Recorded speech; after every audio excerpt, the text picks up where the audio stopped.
चंदगड तालुक्यातील पीक उत्पादन स्पर्धेतील विजेत्या शेतकऱ्यांचा पंचायत समितीत सन्मान। राज्य, जिल्हा आणि तालुकास्तरीय स्पर्धांमध्ये तालुक्यातील शेतकऱ्यांची उल्लेखनीय कामगिरी।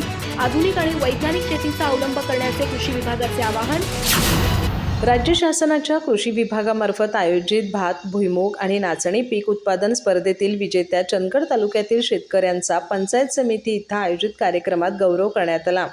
अधिक उत्पादनासाठी आधुनिक शेती तंत्रज्ञानाचा अवलंब करणाऱ्या शेतकऱ्यांच्या कार्याची दखल घेत मान्यवरांच्या हस्ते त्यांना प्रमाणपत्र देऊन सन्मानित करण्यात आलं।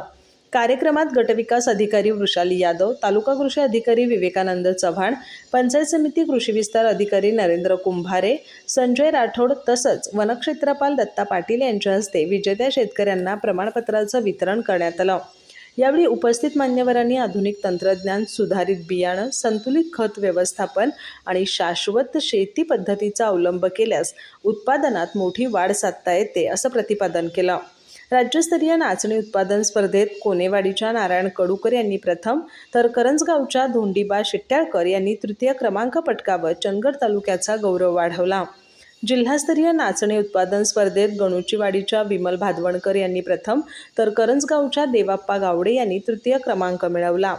तालुकास्तरीय नाचणी उत्पादन स्पर्धेत शेवाळेच्या सुरेश फडके यांनी प्रथम, हल्लारवाडीच्या मुकुंद सदावर यांनी द्वितीय तर शेवाळेच्या नारायण पाटील यांनी तृतीय क्रमांक पटकावला। तालुकास्तरीय भुईमूग उत्पादन स्पर्धेत राजगोळी बुद्रुकच्या विठ्ठल तोंडले यांनी प्रथम तर त्याच गावातील विठ्ठल शिंदे यांनी द्वितीय क्रमांक मिळवला। तालुकास्तरीय भात उत्पादन स्पर्धेत तेऊरवाडीच्या भागोजी पाटील यांनी प्रथम, मुगळीच्या अर्जुन मळेकर यांनी द्वितीय तर मुरकुटेवाडीच्या तुकाराम मुरकुटे यांनी तृतीय क्रमांक पटकावला।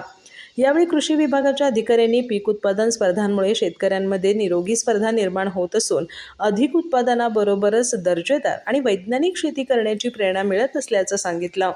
विजेत्या शेतकऱ्यांच्या यशामुळे तालुक्यातील इतर शेतकऱ्यांनाही आधुनिक शेती तंत्रज्ञानाचा अवलंब करण्याची प्रेरणा मिळेल असा विश्वास व्यक्त करण्यात आला। अधिक माहिती आणि ताज्या घडामोडींसाठी आजच आमचे चॅनल सबस्क्राइब करा।